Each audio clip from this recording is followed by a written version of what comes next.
Happy Monday, my friends, and welcome back into another edition of Prime Sports World. Thank you very much for joining us. Please like, share, and subscribe to the podcast. On today's episode of the Prime, we're going to recap in week number 6 of the National Football League. And we got the good man, looking dapper, Mr. Christian Simpson from the Daily Blitz.blog, man. The suit coat and the nice shirt. Let's go, baby. Let's go. Let's go. Nah, I wanted to make sure I stopped by for a little bit. And, I'm going to go on. I'm going to go call the Bills and Jets. I sent David the link. So, David, I have a feeling we'll put it up. But, yeah, I will be calling the Bills and Jets. And this is such a coincidence to me because this is the first NFL game I called last year. So, it's like I'm back to square one again. But, no, I'm looking forward to it. Very cool. I'm of course David On Point Huffman right there as the CEO, Israel Rivera. Man, I'm almost dying here. By the way, I just shared that link right there, twitch.tv.thenerdport. That link is now in the chat.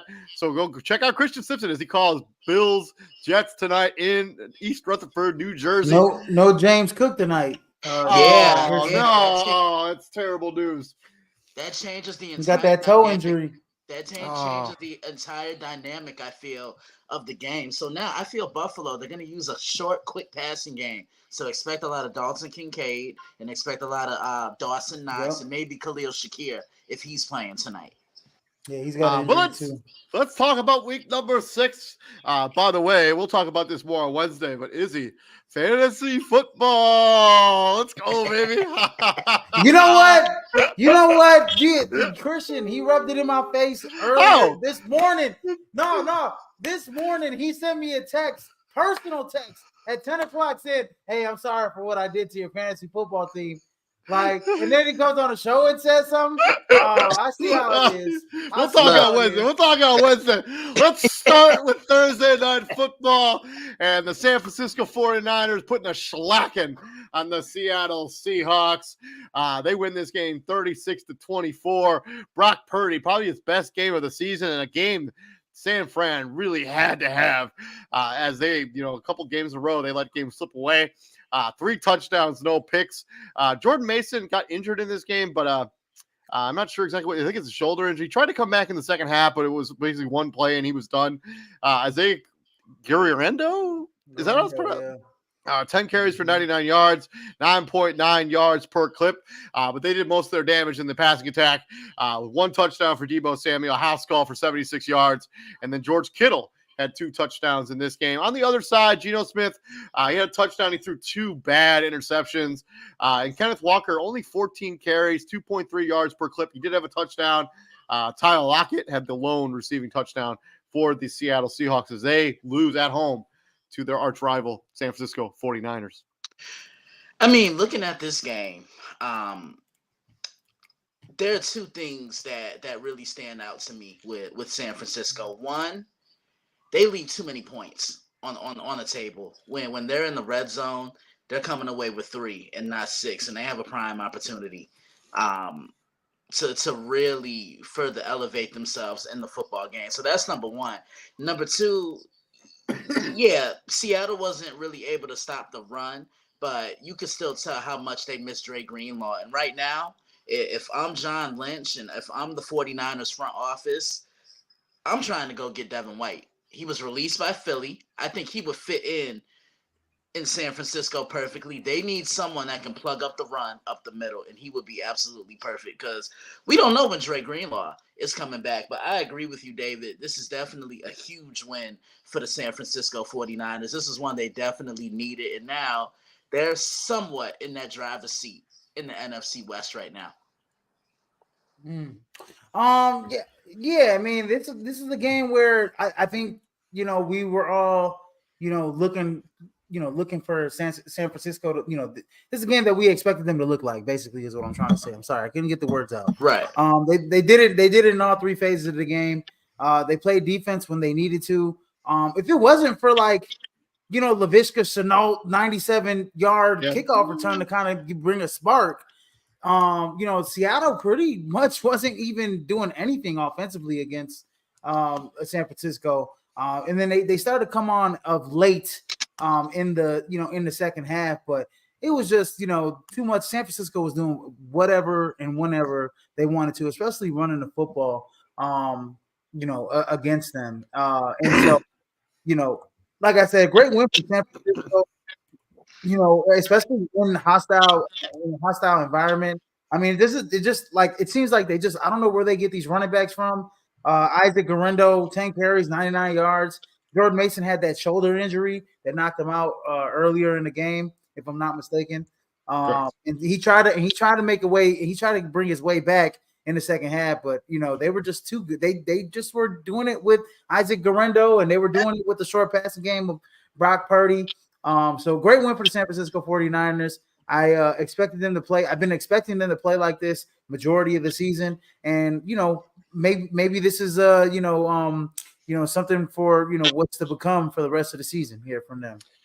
Two from Thursday Night Football. Let's swing across the pond to London as the Chicago Bears put the hurt on the Jacksonville Jaguars, 35-16. Trevor Lawrence, 23 of 35, 234 yards, 2 touchdowns, and 1 interception. Dearness Johnson was the leading rusher for this team with 28 yards rushing. Evan Ingram, 10 catches for 101 yards. Gabe Davis did have 2 touchdowns, one of them in super garbage time. Actually, both of them really were in garbage time. The other side, Caleb Williams, probably his best game as a pro. He seemed to be saying that every single week. 23 of 29, 226 yards, 4 touchdowns, and an interception. DeAndre Swift got into the end zone. Cole Kmet, Keenan Allen both had 2 touchdowns in this game as the Bears cruise to the 35-16 victory. Yeah, I like what the Bears are doing because they're simplifying things. They're not trying to put everything on Caleb Williams, but when the opportunity presents itself, he's taking full advantage of it. And I told Izzy this on College Football Showdown, and I'm going to say it here on the Prime as we saw the NFL. Caleb Williams doesn't always have to go for the home run play. He doesn't even always have to go for the deep ball down the field. It's okay to hit singles. It's okay to hit doubles. And in football terms, it's okay to check down to your running back or a receiver in the flat. It's okay to hit your receiver intermediate because that pushes the ball up the field. And he just looks more calm and more confident in every start. This is a good win for the Bears. They're 4-2, and I think this is their best start in 6 games since 2020. Yeah, this was a hell of a win, man. I mean, the Bears, ever since the sky seemed to be falling after that Indianapolis Colts game, we're talking about Caleb Williams has taken a whole 180-degree turn. And this whole Bears team seems to have done that as well. The offensive line is blocking better. They're getting that run. They're running with a purpose. Caleb Williams looks like the number 1 overall pick in the draft. And then the defense is showing that it's a top 5 unit overall. You can't pass on his defense. The only chink in their armor is you may be able to run in between the tackles on them, but they've definitely gotten better, especially the last 3 weeks with stopping the run as well. Jacksonville only had 68 yards rushing as opposed to Chicago's 152 yards rushing. And it was just a great team win. Godly. It's it makes wonders. It takes wonders when you play teams like the Rams, the Panthers, the Jags. Now you're starting to get in a flow of things. Not saying that NFL teams are weak, but when you play competition that is lower than you, in my opinion, I think that you have to take advantage of it, and then your offense has to take advantage. This is what they should have did against the Colts, right? We all expected them to get the run game versus the Colts. They weren't doing that, and then finally they go against the Rams and they start to get momentum. Then they play the Panthers, they get more momentum. And then they play Jacksonville, they get even more momentum. Even though Jacksonville is a 1-5 team now. Yeah. So now the offense is hitting on all cylinders. They got a lot of confidence going into that game against Washington, which it's not a bye game, but they have their bye, and then they go to Washington after the bye. Then they go to Washington. So yeah, it's gonna be that's a nice bye too. Now they get some rest. They're gonna get a little healthier. Then they're going to play a nice young Washington team that's been playing well so far this year. So I'm impressed at what I'm seeing from the Chicago Bears so far. What I think the big key is balance. So this team was extremely balanced. They had 29 pass attempts for Caleb Williams, 29 rush attempts. That's the formula for playing successful Bear football. This defense is fantastic. This is an exciting time to be a Chicago Bears fan. Really, any of the teams in the NFC North. Let's be real. Everybody was happy, man. I was picking up passengers early in the morning. Listen to the game, picking up passengers, doing a little Uber driving, like I do on sometimes on Sunday, sometimes. And man, every Bears fan that I picked up was so happy and elated. They were just. So if the happy. NFL could cut out these 9:30 kickoffs, though, I would greatly appreciate it. That because that's kind of. Well, no, I had a guy. Hey, David, I had a guy in my car. He's like, man, I was out with my buddies. We haven't like partied in a while, and we were partying so late. And then we look up, it's 6:00 in the morning. We're like, hey, we might as well stay up for the Bears game. And so we stayed up for the Bears game, watched the Bears game. And he was like in my car, like, yeah, man, I feel freaking great. I was doing drugs, I was drinking beer. I went to bed at like 3 a.m. on Saturday morning, like Sunday morning. So that 9:30 was tough. Moving on, let's talk about the other NFC North team, the Green Bay Packers, who welcomed the Arizona Cardinals into Lambeau Field and fed them the cheese for real. Green Bay 34-13. There was a point in this game, like right around halftime, where things might look like the Cardinals were going to sneak back into this game, and the Packers just shut the door with a touchdown drive. And then that game that's all she wrote. Kyler Murray, 22 of 32, 1 touchdown, no picks. Trey Benson, 5 of 26. They only ran the ball 23 times in this game. Just really not effective in the running game. Trey McBride, leading receiver, 8 for 96. Michael Wilson caught the lone receiving touchdown. Maserati Marv did get banged up in this game and did not return. On the other side, Jordan Love continues to have a stellar season. 4 touchdowns for him in this game. Josh Jacobs, 18 carries for 62 yards. Christian Watson had a touchdown. Romeo Dobbs had a touchdown. And Jaden Reed had a touchdown for the Green Bay Packers as they cruised to an easy victory against the Arizona Cardinals. Izzy, I'm gonna let you take this one over first. Absolutely, man. I mean, look, this is a game that when you play a lesser opponent, this is how you're supposed to beat them. Like the Chicago Bears playing the Jacksonville Jaguars, they're better than the Jacksonville Jaguars. I don't care, it's on paper or whatever. That team is better than just. So we're supposed to go out and we're supposed to do this. When they come into our home, we're supposed to embarrass them 34-13 and turn them over 3 times like they did. I wanted to throw that out there because we have the best turnover differential on defense, and we continue to turn teams over in the NFL on a weekly basis. So, I mean, I just love what I saw. I mean, Jordan Love is tied for second in the league in passing touchdowns, and he's missed 2 games. So this is, yesterday is he got everybody involved. Romeo Dobbs got involved. Christian Watson got involved. Jaden Reed scored a touchdown.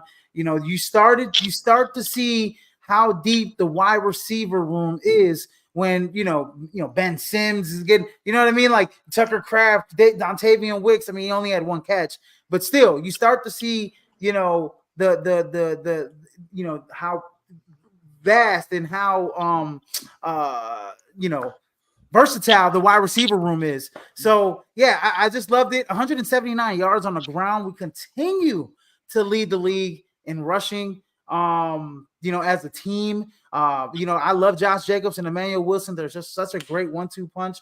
The offensive line paid well, but it's the defense that really stands out for the Green Bay Packers. They turn teams over and they capitalize off of those turnovers. So yeah, and when they got Xavier McKinney, that told me everything I needed to know about what we were gonna see from Packers defense. Forcing takeaways. It's not just forcing takeaways, but can the offense cash in when the defense gets them the ball back? And they did that quite a bit yesterday. They're aggressive. They all swarm to the ball. Izzy, David, I don't know about you guys, but this is one of the better Green Bay defenses I've seen in quite some time because they're playing so well collectively as a unit. Defensive line knows what they're doing. Linebacker knows what they're doing. Secondary, and when all 3 tiers of the defense are playing well like that, That's an elite group in my eyes. Mm-hmm. Yeah, I mean, this Absolutely. is an example of a team that, yeah, as you mentioned, you're just better than Arizona, and you imposed your will on the Arizona Cardinals, and this is the way you're supposed to look when you're just better than a football team. And the Absolutely. Packers continue to cruise. I mean, this defense has been fantastic so far this season.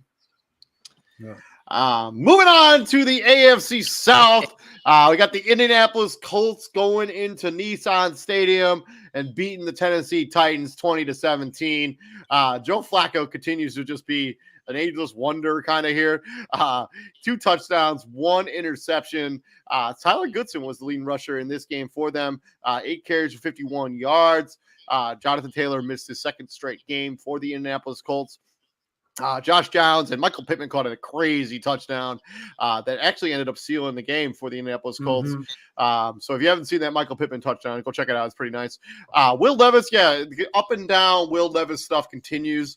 He had a touchdown. He had a terrible interception in this game. And then Tony Pollard, 17 of 93 yards and a touchdown. And Westbrook Akine had the lone receiving touchdown for the Tennessee Titans as they just come up short against the Indianapolis Colts. They just couldn't make the play that they needed to make to really kind of, because they were up in this game and they kind of let Indianapolis sneak back into the game and steal it from them, really. They just were unable to get that 3rd down conversion and kind of continue drives. Kind of bit them in the ass in this game. Look, Joe Flacco got lucky on that touchdown pass to Michael Pittman. Oh, yeah. He threw off the back foot. And Izzy, what do we always say? You throw off that back foot, that's pretty much a lame duck for a defense to capitalize. But Michael Pittman was in the right place at the right time. The Titans got to go back to the drawing board, and they got to revisit the quarterback position. And it just kind of makes me wonder. Let's say if they did hold on to Malik Willis, would the Titans be in better position right now than what they are? I think that has to do with the coaching staff of Matt LaFleur putting certain quarterbacks into certain positions to be successful. Matt LaFleur, he's in the top of NFL coaches. I'm not sure that attitude. You're breaking up real bad. Yeah, I'm sorry. Can you guys hear me now? Yeah, go ahead. Yeah. I don't think the Tennessee Titans coaching staff has the aptitude or the coaching experience to have utilized Malik Willis's skill set. And I think their mind was made up from last year. I think Will Levis played well in that, in the starts that he did have last season. But like we always say, right? When you have tape on a guy, especially in the NFL level, you start to expose his weaknesses, and you're starting to see teams do that this year. I mean, the Titans' offensive line really hasn't been all that good. They haven't really helped him. But Will Levis is just making some bonehead decisions and costing his team games. He's single-handedly cost them every game they've lost this season. Yeah. Period. I agree. Period. I agree. So yeah, I think the Titans are going to have to for sure go back to the drawing board, and I think it'll be interesting to see what happens with the Colts. When Anthony Richardson's finally quote unquote healthy enough to play, do you put him back on the field with Joe Flacco? 2 wins in a row here. Obviously, your victories are coming against a 1-5 Jaguar team, or you lost to the Jaguars anyways. But your victories are not coming off of the best competition. So I think it'll be interesting to see what they decide to do when he's healthy enough to come back into this lineup. I'm a firm believer in sticking with the hot hand. I would stick with Joe Flacco. I feel he gives this team a way better chance to win. I think Anthony Richardson needs to sit back and kind of learn a little bit more of the NFL game because he's still playing how he did when he was in college, and it doesn't work that way. And he makes those crazy plays where those. I'm sorry, David, but he makes those handful of plays, right? When his last year at Florida, he had 25 of the most electric plays that you'd see a quarterback play where where it comes up big chunk plays, and that catapulted him along with his athletic attributes. But that's what you see in the NFL, just like Christian said. He doesn't put together a whole he looks super amazing. In some drives, and then he looks he looks really minuscule in some other drives. I think he just needs to learn the position. And this is a guy that's a guy that in Anthony Richardson that just hasn't played the position long enough to be a adequate NFL starting quarterback right now. Exactly. Moving on to, we got to talk about back-to-back blowouts. Let's first talk about the Houston Texans spoiling Drake May's debut with a 41-21 beatdown of the New England Patriots. C.J. Stroud, 20 of 31, 192 yards and 3 touchdowns. He did throw 1 interception. Joe Mixon returned to this lineup after a 3-game absence and was a beast. Over a century mark on the ground with a touchdown. Dameon Pierce, who disappeared last season, got a touchdown in this game on the ground. And then Joe Mixon put one in on the air, along with Tank Dell and Stephon Diggs, all had receiving touchdowns on the other side. Drake May, his debut, not bad. He had 3 touchdowns. He did have 2 interceptions, but 243 yards, 20 of 33, kind of the completion percentage you're looking for out of your first-round quarterback. He was the team's leading rusher as his name is totally escaping. Their normal running back did miss this game with an injury. Antonio Gibson got the start. Demario Douglas got a touchdown. Hunter Henry got a touchdown. And Keyshawn Boutte got a touchdown in this game as well, as New England falls 41-21. Yeah, man. That throw, you're talking about Ramondre Stevenson, by the way, David. Yeah, thank you. Yeah. So the man, that one touchdown pass that Drake May threw to Keyshawn Boutte was just an absolute thing of beauty. It was an FDR. Yeah, it was absolutely gorgeous. And so, one thing I will say is that I don't, obviously they're not going back to Jacoby Brissett. I like what I saw a little bit out of Drake May. I mean, he looked like he was in command of the pocket. He looked like he was in command of the team. One thing about Drake May coming out of college is, yeah, he does have a real strong arm, so he'll force it sometimes, and I like that sometimes about quarterbacks. Obviously, I grew up watching Brett Favre, right? And if he didn't force it a lot, he wouldn't have as many touchdowns as he did, but he wouldn't. He also had threw a lot of interceptions. I see a little bit of him in Drake May, but also what I like out of Drake May is that he's a great runner. He's athletic out of the position, and he can run a great RPO out of the quarterback position. So New England has something, but I mean, look, this, like we've been saying, the Texans are much better than the Patriots. I expected this out of the Patriots, out of the Texans. You definitely expected this from Houston, especially after they took their foot off the gas last weekend against Buffalo. I want to say this. I know they didn't have Nico Collins, and I hope they get him back on the field, but Joe Mixon makes this offense that much better. He provides balance. And David, they haven't had a running game this consistent since the days of Arian Foster. And I took it back there. It's been a while. I mean, David Johnson was solid for one season. But look, one season. Come on. But, and as far as New England, if I'm the Patriots come draft time, I'm looking at wide receivers, because if Drake May is your guy, you got to put weapons around him. You got to put him in the best position to succeed, because what he has now, it doesn't put fear into a secondary. Travis Hunter. Okay, anyways. Moving on to the other rookie making his debut, was spoiled by a division rival. Tampa Bay Buccaneers hung up 51 points on the New Orleans Saints as they cruised to an easy victory, 51-20. Actually, this game was semi-competitive until it was when the floodgates opened up in the fourth, when they scored 20 points, or actually 27 points unanswered in the second half, to basically cruise to a 51-27 victory. Baker Mayfield, 4 touchdowns, 3 picks. Sean Tucker went over the century mark for the first time in his career. Also got his first career touchdown, so shout out to him. Bucky Irving, I think, also got his first rushing touchdown of his career as well. No. Bucky Irvin scored a couple weeks ago. Yeah. But Chris Godwin had 2 touchdowns through the air. Sean Tucker also had a touchdown in the air, and so did Kate Otten. Mike Evans got banged up in this game. I do not believe he returned.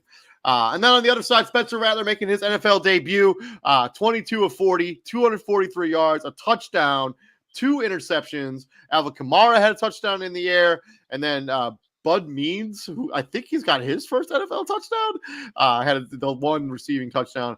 Yeah, Spencer Rattler looked solid in his first NFL start. Hey, Spencer Rattler was looking at Bud Means, man. He was connecting with Bud Means in that first half. Yeah, man. He's, you know what? They scored. That defense was playing good in that second quarter. They scored 27 points on Tampa, and it was a crazy game, especially like that first half was just crazy. New Orleans had the lead going into the half, and so it was just a crazy game. They were turning over Baker Mayfield. I think he threw a couple picks in that first half, which alluded to them kind of getting some good field position to score some touchdowns. But yeah, man, like you said, Spencer Rattler looked good. One thing I will say is that he just like any rookie, they rely a little bit on their athleticism when the game's moving real fast. And so he missed on a couple throws that probably could have been touchdowns. But in that first quarter, they were just dropping everything for Spencer Rattler. I mean, and it didn't help that Chris Olave went down on one play and he never returned. I think he got a concussion. Yeah. So they in New Orleans was not helping them at all in that first quarter. Rookie quarterback, they were dropping balls. They were just not fighting for yards. But then in the second half, it just, the Tampa Bay made some adjustments and pretty much sealed the game with that nice little spree that they had. So, I mean, this game was looking real messy in the first quarter. I mean, the first quarter was 17-0 Tampa Bay, and you kind of think, okay, here we go. It's going to be a Tampa Bay blowout. And then New Orleans kind of woke up in the second half. I mean, they had, was it 5 scoring drives in the second quarter alone? And yeah, they had the lead at halftime. And the wheels just kind of came off in the second half. But Spencer Rattler as a whole for his first start, he should be proud of himself. Yeah. I mean, Tampa's leaps and bounds better than New Orleans, and you knew they wanted to come out and play angry because that was a game they felt they should have won last week against the Atlanta Falcons. But I think the biggest takeaway for Tampa is the fact that they ran the ball and they ran the ball consistently. They ran it for over 200 yards, 223 to be exact, and that makes my heart smile. You have no idea. Running the football isn't a lost art. From that game, we're going to talk about the very disappointing Cleveland Browns as they lose another game, 16-20, this time to the hands of the Philadelphia Eagles, 16-20. Deshaun Watson, 16-23, 168 yards, no touchdowns, no interceptions. Pierre Strong, 8 for 43. Mari Cooper, 4 catches for 42 yards. I think I read somewhere that the Cleveland Browns haven't converted a third down like this season.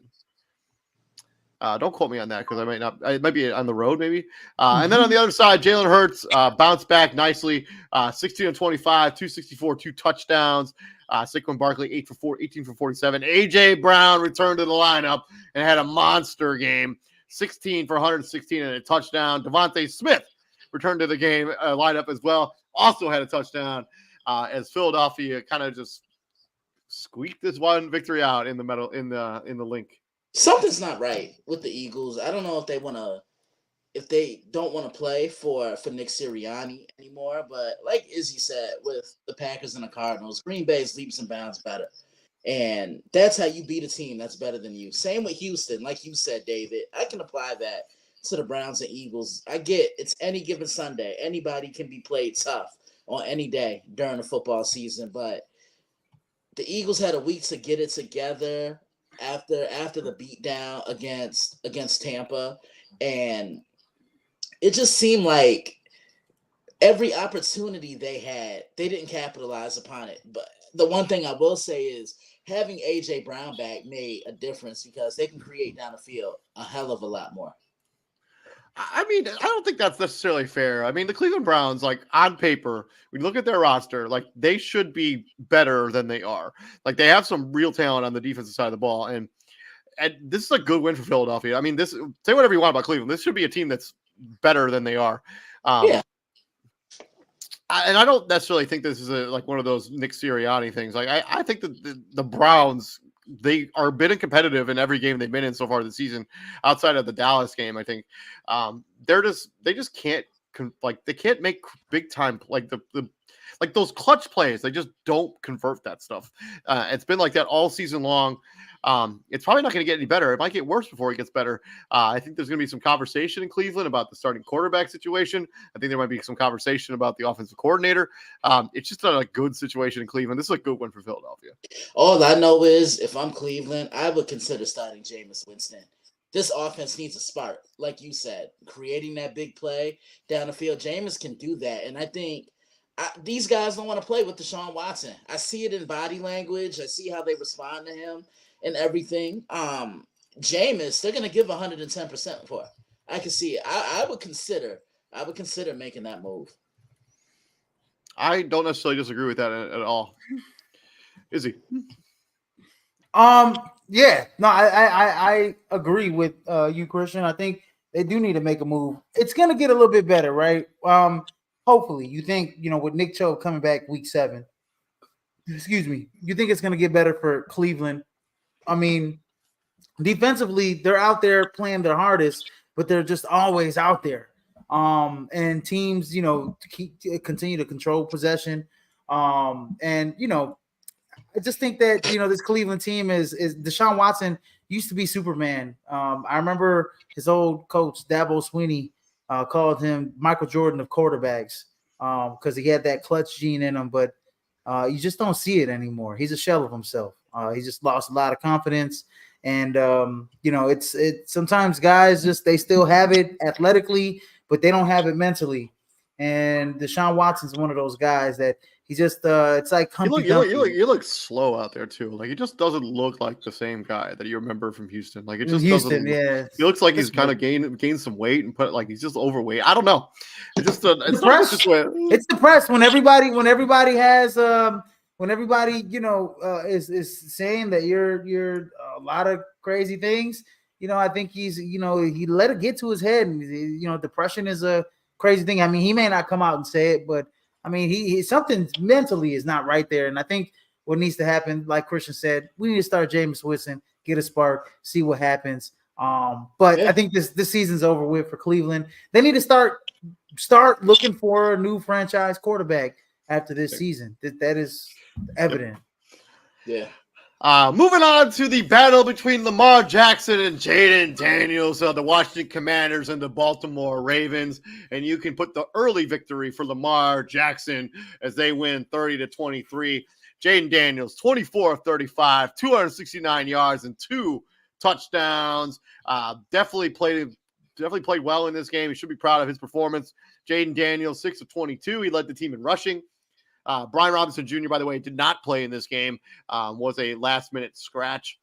And Scary McLaurin had both receiving touchdowns for the Washington Commanders. On the other side, Lamar Jackson, 20 of 26.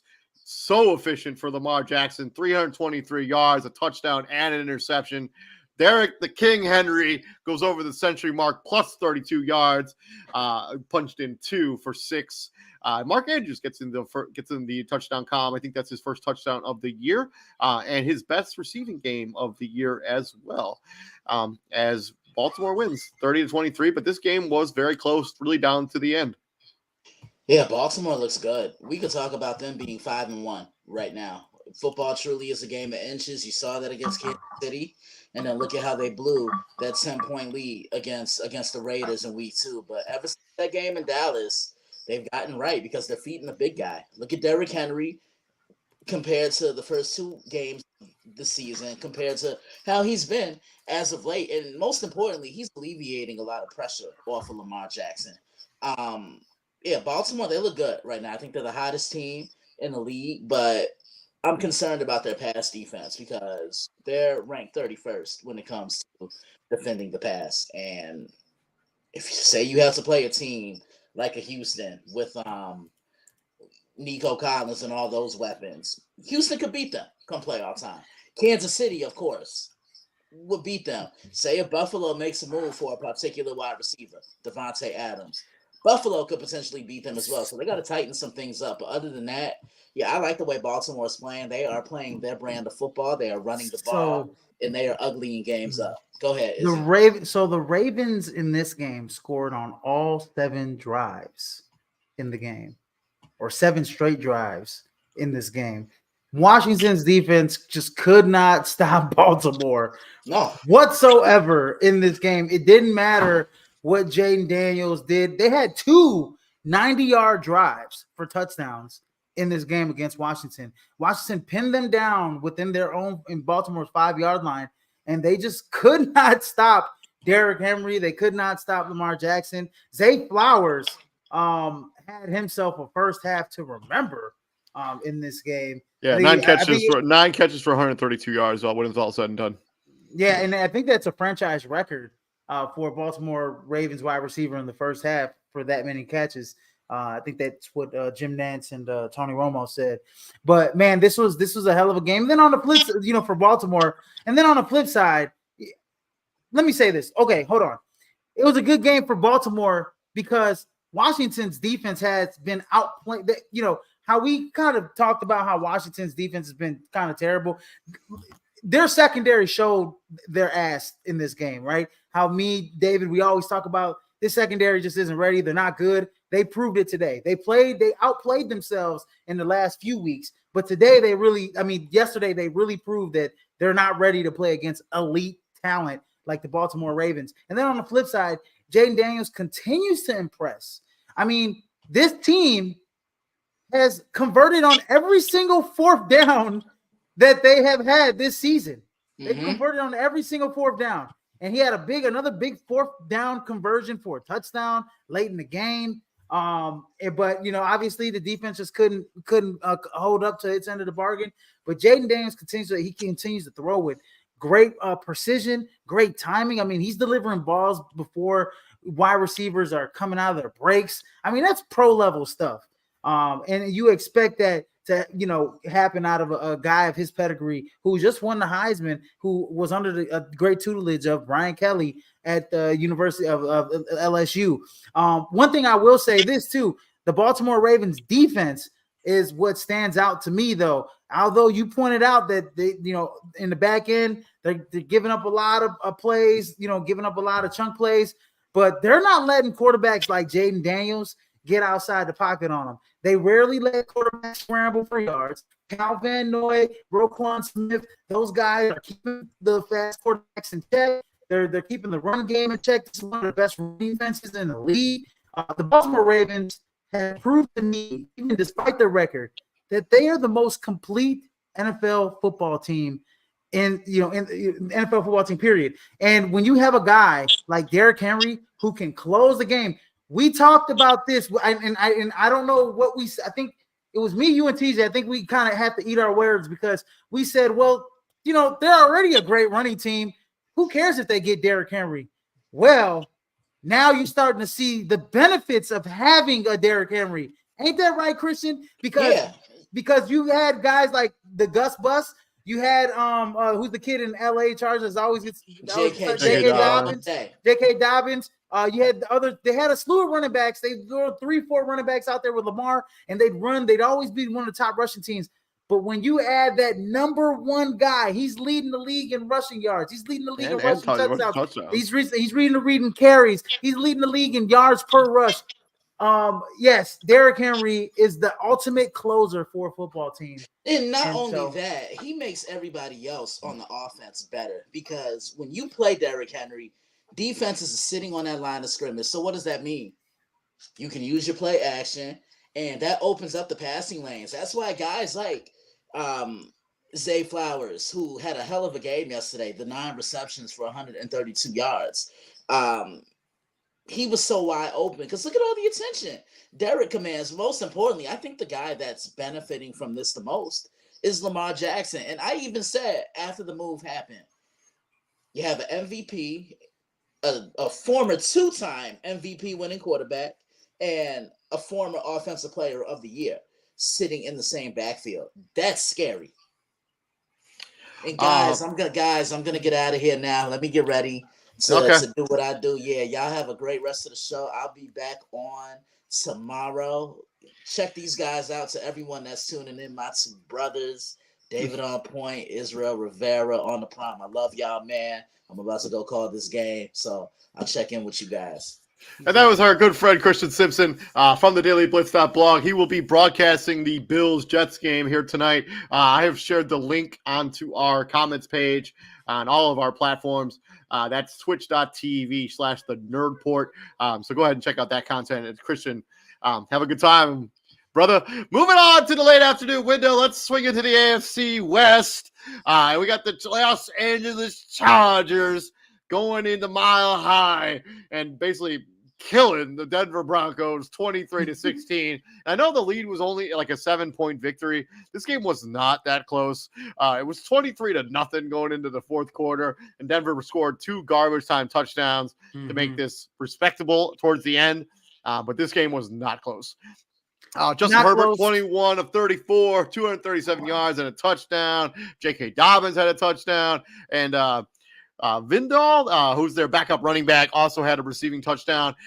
Quentin Johnson got banged up in this game early and did not return. So hopefully he's going to be healthy because he's had a really solid season in his second year. The Bo Nix experiment, 19 of 33, 216 yards, 2 touchdowns, and a pick. He was the leading rusher for this team. And then Cortland Sutton and Troy Franklin got his first NFL touchdown in this game as well. Yeah, I think the real story of this is what happened to John Harbaugh. John Harbaugh. I think he went into the tent. You know, something happened to him, but some health issue. I think he had some sort of cardiac thing. I think something to do with his heart. And they checked him out and gave him some fluids, and then he was back on the field in the second quarter. Yeah, so my prayers go out to him about hopefully everything's all good there. Which it seems to be. I think that was a real story because obviously, the Chargers, they have a great success, man. They're playing great defense and they're running the football. They're not. That's the Jim Harbaugh way, right? That is the Jim Harbaugh way.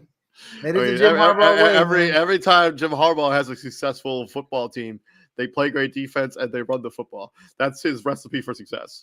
Yeah, and 38 rushes. Shout out to J.K. Dobbins, man. He had 2 gruesome injuries, 2 injuries that would put running backs on the shelf for the rest of their career. And he's went to a different team, played in a great system, another run-centric system, and he has flourished in Jim Harbaugh's system.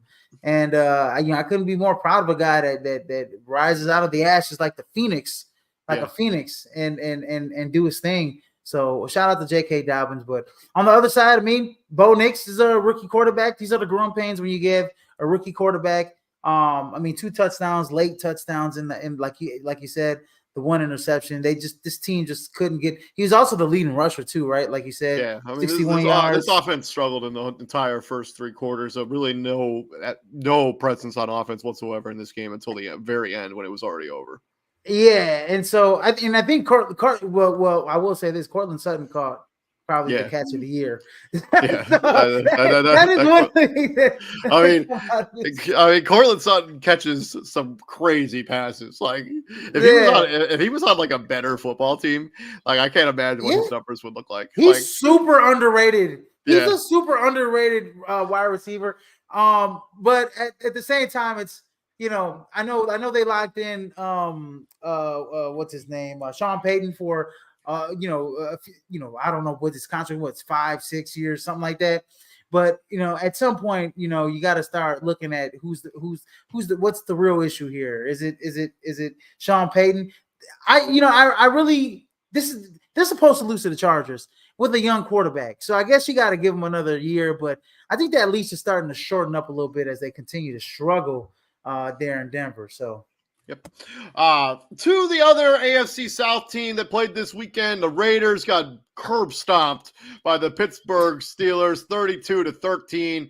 And this game was also not as close as the final score, even though they were basically getting blown out. Justin Fields, another productive game for Justin Fields. He had 2 rushing touchdowns in this game. Najee Harris had a fantastic game over the century mark and a touchdown. George Pickens had his best game of the season, I think. 3 for 53. Aiden O'Connell just did Aiden O'Connell stuff. 1 touchdown, 1 bad interception. Alexander Madison also caught a rushing touchdown. And then Christian Wilkerson, who I don't know anything about, caught the lone receiving touchdown for the Raiders as they basically got chased out of their own house there on the Death Star. By the way, those Steeler fans travel like crazy because it was like all Steelers at the Death Star. Like the Raider fans were not existent in this game. No, they were not existent at all. They it just looked like it was a Pittsburgh bonanza. In Vegas. Terrible towels everywhere. That's what happens with like them and the Green Bay Packers. Like they got fans everywhere. I mean, even the Chicago Bears too. They got fans literally everywhere. You can't say that too much about the Las Vegas Raiders. But yeah, this was a game. I mean, hey man, Najee Harris had a hell of a run on that sideline where he reached out. Yeah, I mean, finally they got the run game going. 35 carries, 35 attempts on as a team, 183 yards, and they played great defense. This is a Mike Tomlin Pittsburgh Steelers type of win right here, right? There's all this media coverage about how Justin Fields is going to get benched for Russell Wilson if he struggles and yada yada. I mean, let me tell you guys this. Yeah, Mike Tomlin isn't listening to the media. He's not listening to any fans. He's going to go with the quarterback that is going to give him the best chance to win, and that's Justin Fields. Right now, Justin Fields hasn't made any big mistakes to warrant him getting benched. And as long as he doesn't hurt himself by turning the ball over, if we could get the run game going, and especially if the defense plays up to standard, up to snuff, the last two games, they didn't play up to snuff. We saw Justin Fields get the go-ahead touchdown against Dallas, and the defense didn't hold up the end of the bargain to close the game out, right? So you can't put that on Justin Fields. So, this is a great win for the Pittsburgh Steelers, albeit against a lesser opponent in the Las Vegas Raiders. I'm just glad Najee Harris was able to get going because, a lot of people were talking about is Najee Harris isn't, running the football like we wanted him to. He's not running hard. Well, God dang it, he ran hard as hell yesterday. And you saw it, 7.6 a carry. He was dragging guys. I mean, there was a play where Najee, there was one play in the first half. There was one play in the third quarter where he jukes a Raider defender straight out of his cleats and just burned him. It was crazy. That one. There was a play in the first half where he ran through the first contact and then he ran through another guy and then he ran through another guy.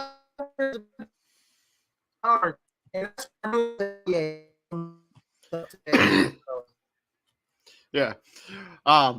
Moving on from that game, we're going to talk about the birthday present that the Dallas Cowboys gifted to Jerry Jones as they get routed in their own building 47-9 on Jerry Jones's birthday, which is just irony, right?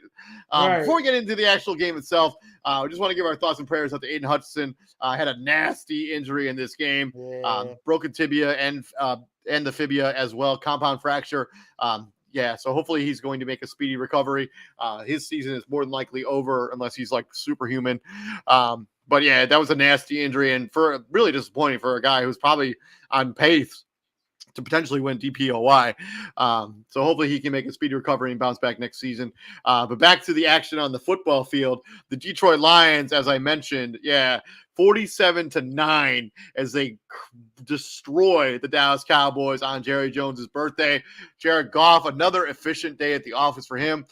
He did throw some incompletions this game, unlike the last game he played, but he had 3 touchdowns. David Montgomery had 2 touchdowns. Jameson Williams had a touchdown. Sam Laporta had a touchdown. The Sun God, Amon-Ra St. Brown, had a touchdown. And on the other side, just miserable play from the Dallas Cowboys all across the board. Dak Prescott threw another red zone interception in this game as well. One of the 2 that he threw in this game. No touchdowns for Dallas as they kicked only Brandon Aubrey field goals in this game, as it's just not a good day at the office for the Dallas Cowboys. If you're Dallas, do you even watch the game film from this? Do you just chalk this up as Detroit just had our number this day? We're just gonna move on.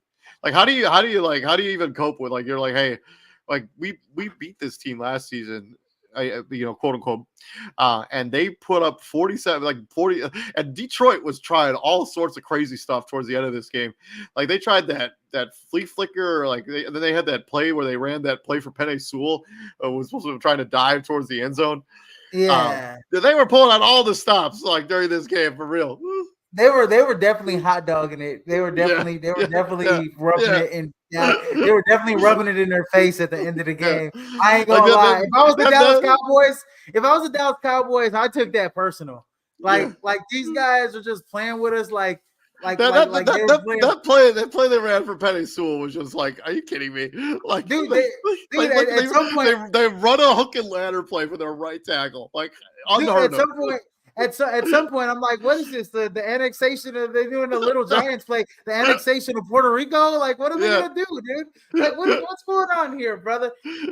Look, man, the Detroit Lions are a hell of a football team. And the Dallas Cowboys, ever since that Green Bay Packers loss in the playoffs, and Jerry Jones said, "Oh, we don't need to make any changes. We'll be just all right." He's the one that said we're going to go all in. They haven't gone all in. They didn't go all in at all. They actually went out. They didn't do anything. They actually went all out. I mean, I think the real problem with the Cowboys is that they literally cannot run the football. Like Rico Dowdle gave 5 carries for 25 yards. I know the game was a blowout, but they just don't run the football effectively.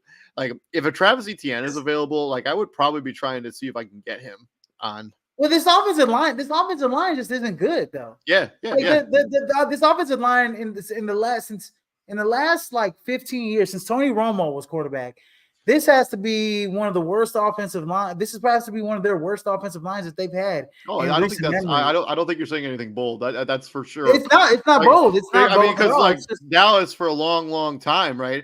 They were the best offensive line in football for a decade, really. So absolutely. Yeah, and it's just not a strong offensive line, and Dak got sacked 4 times, and they just don't get any push, and it's just like CeeDee Lamb is out there not having fun, and nobody's out there having fun for the Dallas Cowboys. It's just looks like a big struggle bus. And one thing I always used to say when Mike McCarthy was the coach of the Green Bay Packers is that he doesn't, even if he had a running back, he wouldn't run the football. He's just he just doesn't believe in. He's a true West Coast coach, where he'll utilize the short passing game as a run. He'll utilize the intermediate passing game. He's a West Coast, coach. And so, Jerry has to, start looking at it moving forward where it's like, well, Mike McCarthy may not be the right. And I obviously, after this season keeps going down the way it is, Mike McCarthy isn't the coach of the Dallas Cowboys any longer. And so, but look, on the other side, Detroit, between Jahmyr Gibbs and David Montgomery, I mean, that is just the best tandem in football right now. And then once they get the running game going, and then Jared Goff gets the play action game going and starts feeding it to his wide receivers, he's got a slew of them in the passing game. This with that offensive line, this team is so hard to stop offensively. And Ben Johnson, their defense is one of the most fantastic. Their defense is great too. I mean, we haven't even got to their defense. I mean, their defense is flying all over the field. I mean, their defense four sacks in this game, 5 tackles for loss, 10 passes batted down, passes deflected, 10 of them, 11 quarterback hits. Like they put on an absolute clinic in this game, and the defense is only going to get like. Well, they are gonna miss Aiden Hutchinson though. Oh yeah, he's leading the league in sacks. I mean, they're like the one thing is that because they had who's on the other side of Aiden Hutchinson. It's not it's a Pascal I think it's got to be Pascal, Eric Pascal or Josh Pascal. Josh Pascal, Eric Pascal. Yeah. So now remember James Houston last year, right? He hasn't been playing as much.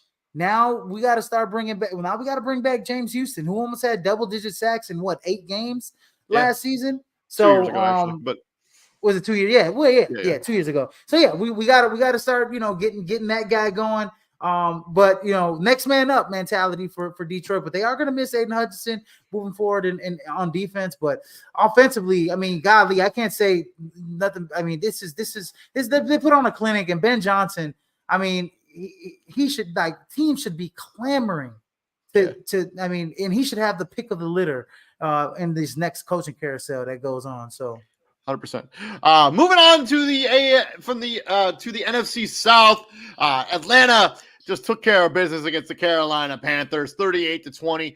This game was reasonably close at halftime, but then the second half, Atlanta scored 16 to the Carolina's 3, and basically cruised to the easy victory there against the Carolina Panthers in Charlotte. Kirk Cousins did not throw for 500 yards, did not have to. Actually went for about half of that, 225 yards and a touchdown. They had 3 rushing touchdowns and 198 yards rushing in this game. And I think they've got a really good rapport with these 2 wide receivers and Kyle Pitts. Both of them, all 3 of them had over 3 catches. Drake London caught the lone receiving touchdown. On the other side, Andy Dalton, 2 touchdowns, 2 picks. Chuba Hubbard continues to be a lone bright spot for Carolina. Same thing with Deontay Johnson, who's been really good for them. And Xavier Legette got his first NFL touchdown, so congratulations to him as they fall 38-20. So, yeah, no, I was oh my God, I laughed because, oh my gosh, I was 1 yard away from winning so much money.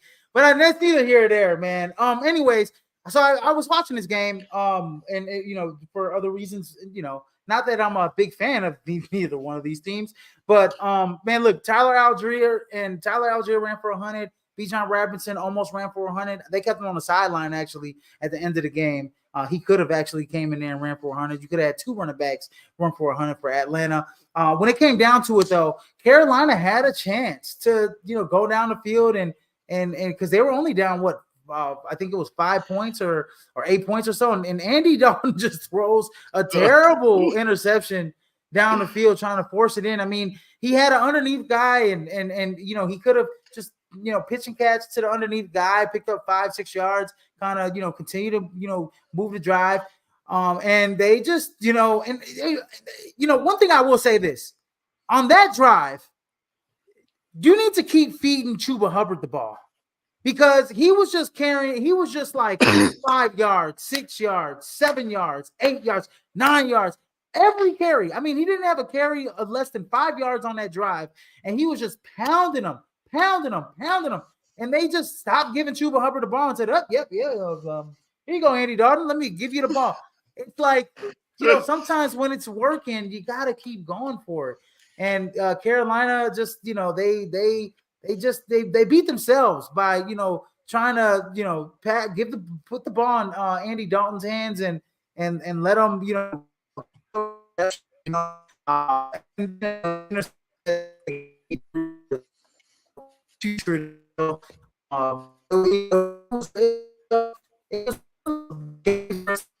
could have won, but they just didn't. They couldn't close out.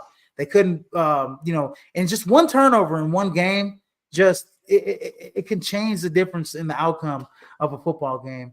But yeah, if Atlanta can run the football like this, and we see what's his name? Is it see balance on this team as well? Zach, I think it's Zach Robinson, who's their offensive coordinator. Zach Robinson is the offensive coordinator. He loves to run the outside zone plays. And if they can just continue with this 1-2 punch of Tyler Algier, he's pretty much the thunder, while Bijan Robinson is the lightning. If they can continue to run the ball like that, they are going to be a scary team in the NFC, especially if Kirk Cousins, like Drake London, looked good. Kyle Pitts had a nice long catch in this game as well. So good win for Atlanta, beating a lesser team. And Carolina, I mean, continue to keep pounding, right? Keep pounding. I think what is probably going to be concerning at some point for the Atlanta Falcons is they did not generate a sack. They only had 3 quarterback hits for the entire game. They've only had 4 sacks for the entire season. They could really use an elevate, something to do with their pass rush. I don't know what you can do or you can trade for. I mean, we're talking about Hassan Reddick potentially being available. They're going to need to do something to generate a better pass rush than what they've done so far this season. They really want to compete. If they really want to legit compete in the NFC. To the final game, the late afternoon window, Sunday Night Football. And this game was a bit of a snooze fest. I mean, if you like defense, this was a game for you. But Cincinnati, 17-7. They scored their first touchdown on the first drive of the game. They scored their last touchdown on the final drive of the game. Other than that, it was a lot of punts and a whole lot of nothing from this offense for Cincinnati and the New York Football Giants.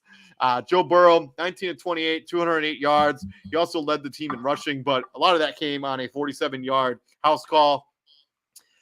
Same thing with Chase Brown, who had a 30-yard house call as well as he was, those 2 rushing touchdowns. And then Tyron Tracy, who continues to be a real lone bright spot for the Giants. There are multiple bright spots, but he had another productive game, especially in the second half, where he really came to life, using him on the ground and through the air. But yeah, I mean, this is just a defensive struggle. Joe Burrow was sacked 4 times in this game. Daniel Jones was sacked twice. Yeah. Brian Burns had himself an afternoon or an evening. This game was Brian Burns and oh my gosh. So did Aziz El-Ari too. He was man. Welcome back, son. Right. Yeah.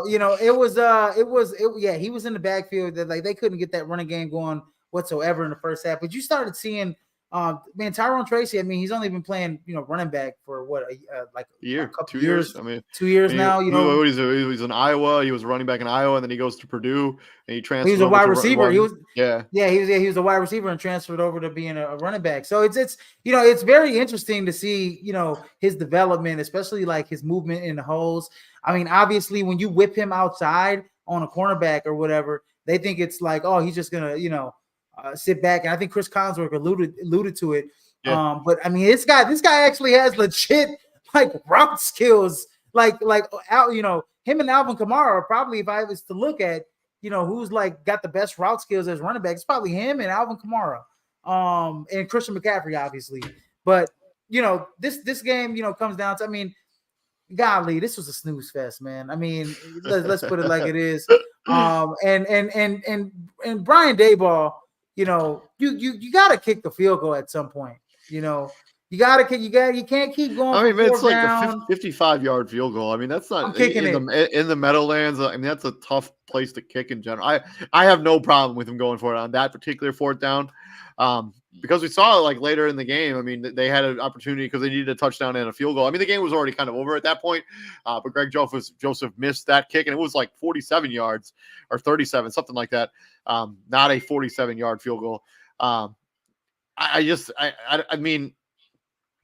think the Giants, I think their offense just needs to, we'll see what they look like when they get Malik Neighbors back probably next week. But they just need to have more explosive plays in the passing game. And I also think when they get Devin Singletary back, I think they're also going to have a real hard time taking Tyron Tracy out of their lineup, because he's just been so good for them, like as a running back, a wide receiver, split him out wide. But this is a gritty win from Cincinnati, a game that they had to have. Yeah, you had to have this game if you're Cincinnati Bengals. I mean, I like the 77 yards from T. Higgins, 72 yards. I like that, like how both of them are getting it done. But yeah, this team also, I would love to see Cincinnati run the football a little bit more, right? Yeah. We gotta pick a running back now. I mean, I know Chase Brown was dealing with the quadricep injury. But you're not getting much out of Zach Moss. Chase Brown is obviously your more explosive running back. I think you got to give him the keys to the car. You got to start running the football a little bit more. Work off of play action off of him. I think we're already kind of seeing that a little bit already. A little bit Zach Moss only had 6 carries in this game. He did have that 1 fumble. But Zach Moss has been dealing with some injuries as well. I think he's been dealing with like a hamstring injury. He's been questionable every single week this season. So, and it was close too, man. Hey, look, Chase Brown almost lost the fumble too. Towards the end of the game. Yeah. He fumbled and they went out of bounds, and New York could have got that ball back. So, good win for the Bengals, but I wasn't too impressed. No. Like I haven't been too impressed all season with this team. So I agree with you on that. But yeah, that's been our week 6 recap so far. Please like, share, and subscribe to the podcast. We'll be back here tomorrow where we're going to break down Monday Night Football, and then we're going to dive into week number 7. So you don't want to miss any of that content. I'm David Huppman. Right there is Israel Rivera. Izzy, what do we do here at the Prime, my friend? We bring the heat, ladies and gentlemen. Bringing the heat. And David, I want to say this. This guy that commented, what is the likeliness that this is actually Stephon Diggs that watched the podcast? Very low. But Very low. I like the idea. I like the idea. Stephon Diggs, if you like what we're doing here at Prime Sports World, give us a holler, man. We'll be back here tomorrow. You guys all have a good night. Stay safe out there. And here at Prime Sports World, we bring the heat, baby. Let's go. Bringing the heat, baby. We could use it here in Fort Wayne, by the way. It's getting cold.